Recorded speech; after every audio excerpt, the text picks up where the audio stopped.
Cuba is dying, not dramatically, not with explosions or battlefields, quietly, systematically, light by light.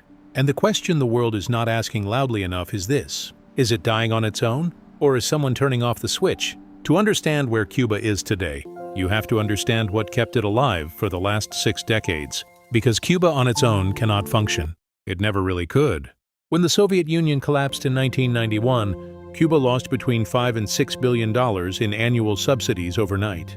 The economy contracted by 35% in 3 years. People called it the special period. Cubans were eating cats. Bicycles replaced cars. Oxen replaced tractors. The regime survived, barely, by rationing everything and repressing everyone who complained. Then came Venezuela. Hugo Chavez arrived with oil and ideology and a willingness to fund Havana's survival. At its peak, Venezuela was sending Cuba roughly 100,000 barrels of oil per day. In return, Cuba sent doctors, intelligence officers, and military advisors to prop up Caracas. It was a transaction dressed as solidarity. By 2025, that number had already fallen to around 26,500 barrels per day. Venezuela's own economy had been collapsing for years, but it was still enough to keep Cuba's lights on. Barely. Then in January 26, the United States military captured Nicolas Maduro in Venezuela. The last patron was gone. Cuba was left with nothing. Within days, Washington moved. On January 29, 2026, Trump signed an executive order invoking emergency economic powers. The order imposed tariffs on any country that exported oil to Cuba. Not sanctions on Cuba. Tariffs on everyone who helped Cuba. The distinction matters. It turned Cuba's energy crisis into everyone else's problem. Mexico, which had been sending limited shipments, suspended them within 48 hours. The message was received clearly: help Cuba and pay a price. Cuba consumes approximately 112,000 barrels of oil per day. Today it is receiving a fraction of that.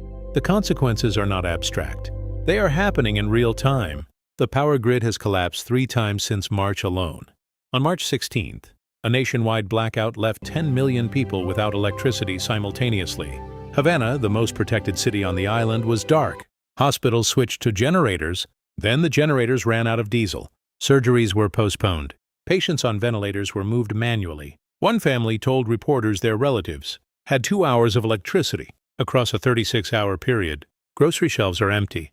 The agricultural sector has stalled because there is no diesel to run farm equipment or delivery trucks.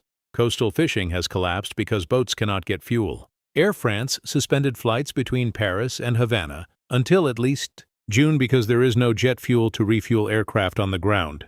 Cuba is consuming itself.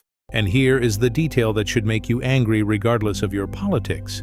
While ordinary Cubans cook with firewood and charge their phones on solar panels, the Cuban military's commercial conglomerate, known as GAISA, has accumulated an estimated $18 billion in overseas bank accounts. $18 billion. In a country where the average monthly salary is around $30. The regime is not suffering. It is watching. More than 1 million Cubans have left the island since 2021. Mostly young people. Mostly the ones who would have rebuilt whatever comes next. That is not migration. That is a demographic collapse. A country losing its future one person at a time. Now here is where the story becomes something larger than Cuba. What is happening in Havana is not an isolated crisis. It is the third chapter of a pattern that has been running since the beginning of 2026. Chapter 1 was Venezuela. The U.S. captured Maduro, installed a friendlier government, secured the oil fields.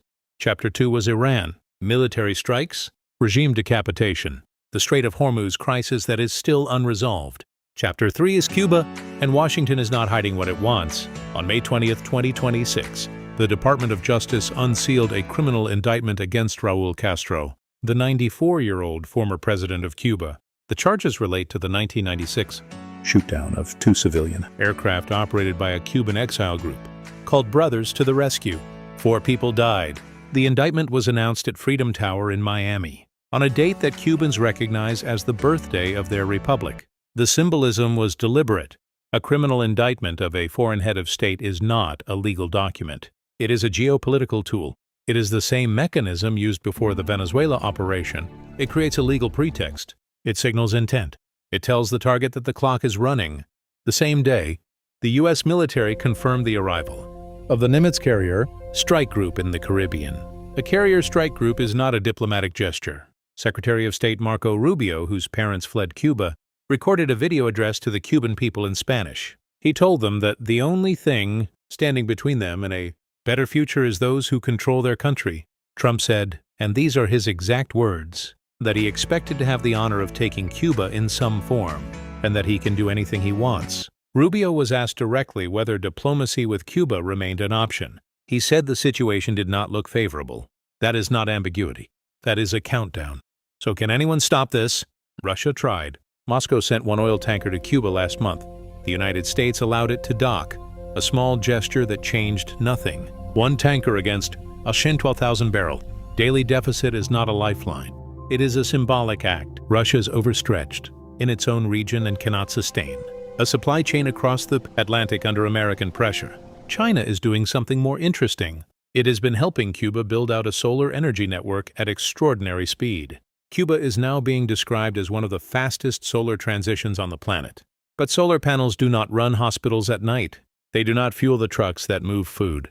They do not fill the gap left by crude oil in a system built entirely around fossil fuels. China is offering Cuba a future it cannot survive long enough to reach. No country is willing to fully absorb the economic cost of defying Washington's tariff order. Not Mexico, not Brazil, not Spain. The isolation is nearly total. Cuba has 200 political prisoners. It has no meaningful negotiating card. The regime's only leverage is the threat of instability on America's doorstep, and Trump has already indicated he sees that instability as an opportunity, not a deterrent. So where does this end? There are three directions this can go. None of them are clean. The first is negotiated transition. Diaz-Canel steps aside. A transitional government takes power. Washington lifts the embargo and the blockade. American capital flows into Havana. Cuba reopens. This is the scenario the Trump administration says it wants. It is also the least likely. The Cuban military controls too much, owns too much, and has too much to lose in any genuine transition. $18 billion in overseas accounts does not walk away from power voluntarily. The second is military intervention. The indictment of RaúlCastro exists. The carrier group is in position. The playbook has already been used twice this year. A targeted operation framed as justice for the 1996 victims, removing specific regime figures and installing a transitional authority. Fast, surgical, and enormously risky. Cuba is not Venezuela. The island has a genuine nationalist tradition that predates the revolution. American boots on Cuban soil would trigger resistance that Venezuela never produced. The region would react differently. The political cost, domestically and internationally, would be significant. The third scenario is the slow death. The regime holds, not because it is strong, but because collapsed states are harder to topple than functioning ones. The population continues to flee. The economy continues to contract. Cuba becomes a hollow country, a government that governs nothing, a state that serves no one. This is the most likely outcome. It is also the most tragic. Because in this version, nobody wins. Not the Cuban people. Not Washington. Not the region. Just an island rotting slowly while the world moves on to the next crisis. Cuba has survived American pressure before. It survived the Bay of Pigs in 1961. It survived the missile crisis in Montenegro. It survived the fall of the Soviet Union. Each time, it survived because someone else was willing to pay for its survival.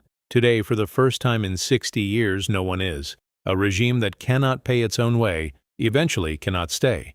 The only question Cuba's people are left with is not whether the system falls. It is what replaces it, and whether whatever comes next remembers that the people who suffered through the darkness deserve something better than a new set of people deciding their future for them. The lights in Havana are still going out every night, and no one is promising when they come back on.